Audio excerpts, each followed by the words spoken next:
Bom, pessoal, depois de gastar um tempo falando do que significam os elementos acústicos como massa, compliância e amortecimento, depois de falar de como quantificar esses elementos em termos de volume, comprimentos de tubo, raios de tubo, etc, etc, e depois de falar de impedância de radiação, a gente finalmente chega à parte desse capítulo onde a gente determina circuitos acústicos baseados em inspeção visual. Então, a ideia das próximas aulas é dar uma série de exemplos nos quais a gente vai usar esses mecanismos de analogia acústica para montar um circuito acústico. Né? Nessa parte a gente está só falando de circuito acústico a partir da inspeção visual de um dispositivo. Então, imagina que você tenha um muffler aqui, um elemento que é usado em automóveis, né, no escapamento do automóvel para redução de ruído. Você tem lá um tubo de entrada, né, pelo qual a gente vai modelar a entrada de ruído. A gente tem uma câmara de expansão e um tubo de saída. Tá?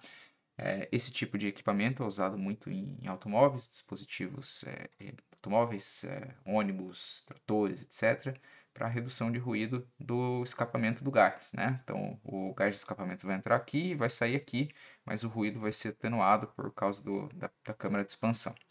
Então, a ideia é a gente conseguir modelar esse tipo de sistema a partir de uma inspeção visual e montar um circuito acústico que representa o comportamento acústico desse tipo de sistema, mesmo que de maneira simplificada, válido para baixas frequências, como a gente já viu. E o que a gente vai fazer, como a gente fez na parte de circuitos mecânicos, vai ser usar um algoritmo, né? Que é essa série de passos que estão descritos aqui no slide, que a gente vai usar para montar o circuito acústico de maneira sistemática.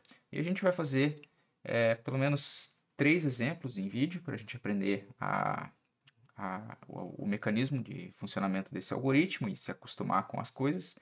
E depois a gente vai ter que exercitar isso ao longo da disciplina. Então, a gente vai começar com um exemplo bem simples, bem fácil de resolver. E eu vou voltar aqui no algoritmo para a gente determinar esse exemplo, tá? Então, esse exemplo bem simples vai ser o exemplo que a gente já mostrou nas aulas passadas, que é o exemplo de uma garrafa, né? A garrafa é composta aqui por um volume de ar, que vai ser a nossa compliância, o volume principal da garrafa, e um tubo aqui que conecta o exterior, né? Essa garrafa está tampada na imagem, mas a garrafa que a gente vai ter vai estar aberta. Então aqui está uma demonstração geométrica simplificada dessa garrafa. A gente tem um volume, que vai representar uma compliância, e a gente tem um tubo, e a gente vai colocar som aqui nesse tubo, soprar e fazer uma onda sonora nesse tubo aqui, certo? Então a gente vai montar esse nosso algoritmo, né, a partir aqui do nosso quadrinho, do nosso Jamboard, tá? E aí a gente vai voltando no algoritmo. Então vamos lá, a gente tem a nossa geometria simplificada aqui, a nossa garrafa. O que vai acontecer é que de alguma forma a gente vai criar um som aqui na entrada da nossa garrafa. Então eu vou representar isso com uma onda sonora aqui e colocar uma fonte aqui de pressão sonora, certo?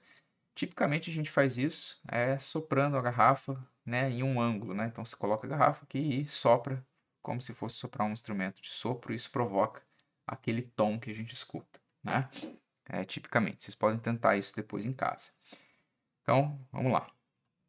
Primeiro passo do algoritmo, né? As compliâncias ou os volumes que a gente tem no algoritmo, no nosso elemento físico, né? Eles vão ser marcados com o nó e uma pressão sonora PI vai ser atribuída a cada um. Então, se eu tiver uma compliância, vai ter uma pressão sonora associada a ela. Se eu tiver duas, vai ter duas pressões sonoras associadas a ela. E a gente vai marcar isso com P1, P2, P3, P4, P5 e assim por diante. Então, se eu voltar lá no quadro, né, eu vou fazer isso com uma cor diferente. Eu tenho aqui apenas este volume aqui, que determina a minha compliância, certo? Então, eu vou marcar aqui um pontinho, tá? E vou colocar aqui, associar ele à pressão P1. Esse é o primeiro passo do meu algoritmo, certo? O segundo passo é a cada junção tipo T, caso elas existam, é atribuído um nó e uma pressão sonora PI. Nesse caso aqui, o que são as junções tipo T? Né? As junções tipo T são elementos em que a gente tem, por exemplo, um tubo, uma derivação aqui e um outro tubo, certo? Então aqui a gente teria uma junção tipo T. Neste caso, eu faria um ponto, por exemplo, aqui, certo? Marcaria aqui um P2, por exemplo. Nesse caso aqui, a gente não tem uma junção tipo T, certo? A gente não tem nenhuma derivação de tubo acontecendo nesse esquemático aqui que a gente tem, certo? Então eu vou apagar esse cara aqui, tá? Foi só para demonstrar, a gente não tem junção tipo T nesse caso. E aí a gente segue em frente com o nosso algoritmo. Então, vamos lá. Então, a gente não tem a junção tipo T e a gente passa para o passo 3. O passo 3 é um nó fora do sistema vai representar a pressão estática, o P0. Tá? Então, a gente volta lá para o quadro, vai marcar um nó aqui fora, vai atribuir aqui a pressão P0, isso aqui é o nosso ATM, a pressão estática, certo? E a gente marcou esse nó. Próximo passo. As conexões físicas que existem no sistema entre as compliâncias, por exemplo, as fontes sonoras, os tubos, ranhuras, placas perfuradas, etc., vão ser identificadas e a gente vai atribuir componentes apropriados para cada uma delas. Tá? Por exemplo, a gente vai atribuir pressão, a gente vai atribuir velocidade de volume, ou massa, amortecimento, impedância de radiação e assim por diante. Então, o que a gente tem aqui no nosso esquemático?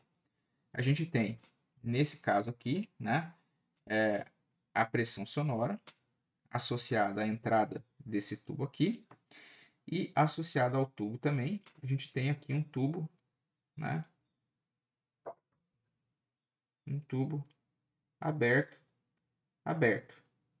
E a gente viu na aula passada que esse tubo aqui ele pode ser modelado, né, com uma resistência acústica em série com uma massa acústica. Se vocês tiverem alguma dúvida disso, vocês podem voltar na aula anterior para averiguar isso aí, certo? Então a gente tem uma resistência acústica associada aí com uma massa acústica para esse tubo. Então a gente identificou o que tem ali de conexão física.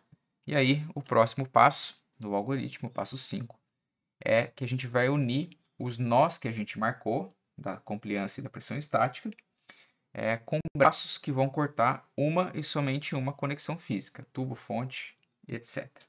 Então, o que a gente vai fazer agora? Né? A gente tem, o que a gente tem de conexão física aqui? A gente tem esse tubo, certo? E a gente precisa unir os nós com o braço que vão cortar esse tubo.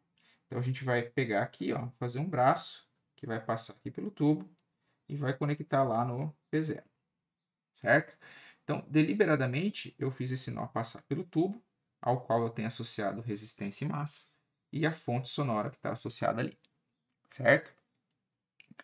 Então, esse braço aqui passa tanto pela resistência e pela massa, quanto pela pressão sonora que está associada à entrada ali do tubo. Passo 6. Cada nó das compliâncias vai ser conectado por um único braço ao nó P0. Então, o que a gente tem? A gente tem uma compliância aqui. Então, a gente pega essa compliância e conecta ela ao nó P0. Então, a gente fecha o nosso circuito aqui. A gente só tem uma, foi bem fácil fazer. E aí, a gente tem aqui o próximo passo, atribuir aí uma velocidade de volume Qm, em sentido arbitrário, associada a cada braço que eu tenho ali no meu circuito. Então, notem que nesse esquemático aqui, a gente tem um circuitinho fechado, certo? Que vai configurar aqui a passagem da mesma velocidade de volume. Então, se eu colocar aqui uma velocidade Q1, essa velocidade Q1 vai circular também aqui por esse braço, certo? Que eu marquei aqui relativo ao tubo. E aí, o próximo passo é fazer a transcrição desse circuito, certo? Então, o que eu vou fazer? Eu tenho 3 subpassos aqui bem pequenininhos, né? Não cabe direitinho no slide, mas para ficar tudo no mesmo slide, eu decidi fazer assim. Então, eu tenho aqui, ó, vou marcar os nós no papel e inserir os componentes entre esses nós, certo? Então eu vou marcar aqui, por exemplo, esses nós, né? E a gente tem os componentes que estão entre esses nós. Então eu tenho aqui, né? Os nós P1 e, por exemplo, P0. E aí a gente tem compliância, por exemplo, aqui, entre o P1 e o P0. A compliância, né? Em analogia direta, vai ser um capacitor. Já estou fazendo isso direto, né? Então eu posso fazer isso de maneira um pouco com mais calma nesse exemplo. Nos outros a gente vai um pouco mais rápido. Então a compliância vai ser aquele voluminho. Eu não lembro direito como desenha aqui, me perdi um pouco, tá? Vai ser aquele voluminho. Então a gente tem a compliância acústica aqui, associado a esse volume, certo? E a gente tem aqui a parte do tubo e da pressão sonora, né? Então a gente tem aqui uma resistência acústica. A gente tem aqui uma massa. A gente tem aqui, então, uma massa que é representada por um tubinho. E a gente tem uma fonte de pressão sonora, marcada ali entre o ponto P0. E aí a gente pode voltar ali no nosso algoritmo para ver se tem alguma coisa que ficou para trás. Marcar a velocidade de volume em cada elemento aqui. Então a gente só tem uma velocidade de volume circulando aqui, que é o nosso Q1. Posso marcá-la com uma velocidade aqui no sentido arbitrário, não importa muito agora. E a gente tem que marcar aqui os pontos, talvez, de coleta desejado. Então, a gente tem aqui, por exemplo, vamos supor que a gente queira marcar a pressão sonora como fonte de entrada e eu quero saber a saída, por exemplo, ou eu quero saber a velocidade de volume circulando pelo circuito, ou eu vou querer saber, por exemplo, qual é a pressão sonora que eu vou coletar aqui em cima da minha massa acústica, certo? Então, é interessante marcar isso para a gente saber. E aí eu posso finalmente transcrever esse circuito em um circuito de fato, né? Fazer essa transcrição do circuito aqui. Isso aqui é o nosso pré-circuito em analogia acústica direta. Então, se eu fizer a transcrição desse circuito, eu vou ter aqui a minha pressão sonora. E todos os elementos estão em série, né? Então, imagina que aqui eu tenho o meu P0 e aqui o meu... vou marcar aqui o P1, tá? Mas enfim, eu vou ter aqui o P1 para ficar mais fácil. Só fiz uma inversão do circuito. Então eu vou ter aqui a minha resistência acústica, a minha massa acústica. Isso aqui tudo tem a ver com o tubo. E aqui eu vou ter a minha compliância entre o P1 e o P0. Minha compliância acústica. Beleza? Joia. Então eu tenho o meu circuito, né? Eu posso, por exemplo, apelar para o SPICE, né? Então eu vou montar o meu circuitinho aqui para simular, e aí eu tenho a minha pressão, a minha resistência acústica, a minha massa, a minha compliância. O que é importante para fazer a análise agora é que você consiga quantificar esses elementos. E para isso vocês podem olhar as aulas passadas, mas a gente tem o nosso notebook, né, no qual a gente usou para determinar valores de compliância e resistência, massa e outras características aí de tubos, etc. Então eu setei aqui uma compliância de 600 ml, né? Isso dá uma compliância de 4,21 né? Então, se a gente for lá no SPICE, por exemplo, vocês vão ver que a compliance exatamente aqui de 4.21. Se a gente voltar lá no notebook, né? Eu tenho o tubo aberto de pequenas dimensões, que é dado por uma resistência por uma massa. Eu tenho a funçãozinha dele e eu simplesmente coloquei aqui que o comprimento do tubo é de 6 centímetros e o raio do tubo é de 1 centímetro. Tá? Fiz uma simulação aqui e eu obtive uma resistência de 309,7 e uma massa de 339,45. Então, se a gente volta ali no SPICE, é exatamente esses valores que estão setados aqui para resistência e para massa.